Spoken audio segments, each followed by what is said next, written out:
Good evening and welcome to the Channel Studios here in London with your international news around the world in 5. China has responded with fury after the United States House of Representatives Speaker Nancy Pelosi met Taiwan's President Tsai Ing-wen. She praised Taiwan as an island of resilience and said the US commitment to democracy there was ironclad. The US Speaker's trip, which is not backed by President Biden, is the first by such a senior US official in 25 years. Shortly after her arrival, China said it would hold a series of live-fire military drills in the air and sea around the island. Taiwan responded saying that violates the island's sovereignty and amounted to a blockade. Russian Foreign Minister Sergei Lavrov said the visit was a deliberate attempt by Washington to irritate China. Speaking during the trip, she highlighted America's promise to stand with Taiwan. The Taiwan Relations Act was built in building a strong bond between our two countries, advancing our shared interests of governance, economy, and security, while respecting the One China policy.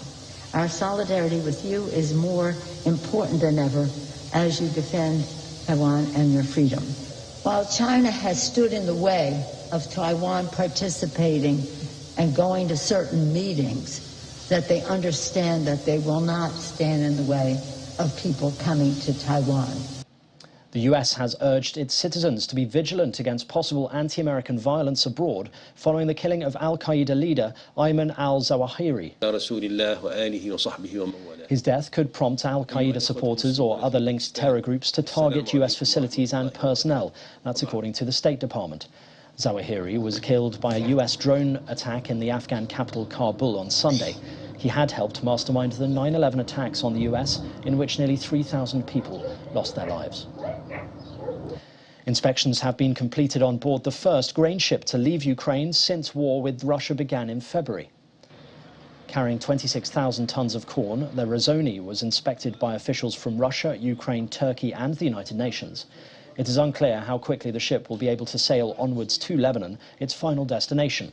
Russia has been blockading Ukraine's ports since it invaded in February, intensifying global food shortages.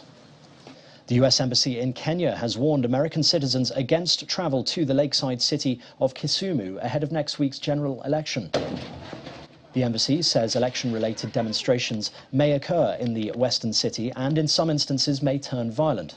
The country has a difficult history with disputed elections, the worst being in 2007, when more than 1,000 people were killed and many others driven from their homes. A new opinion poll on Kenya's presidential election shows former Prime Minister Raila Odinga in front by 6 percentage points over Deputy President William Ruto. Sri Lanka's president has called for unity to overcome the country's crippling economic crisis in his first major address to Parliament since his inauguration. With an interim budget likely to be presented within weeks, Wickremesinghe said his government was working on a long-term economic plan.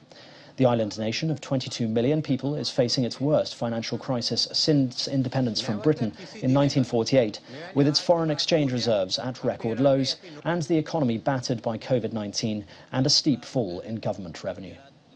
A Republican who testified against Donald Trump at the 6th of January committee has lost an election to a candidate endorsed by the former president. Rusty Bowers aimed to be a Republican candidate in the Arizona State Senate election, but lost the party's primary vote to David Farnsworth. Initial tallies showed Mr. Farnsworth taking 64% of the vote. Mr. Bowers, a staunch conservative, recently said it would take a miracle for him to win after opposing Mr. Trump.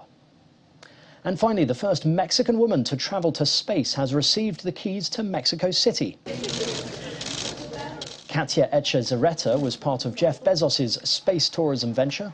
Blue Origin's 5th crewed launch aboard the rocket New Shepard in early June.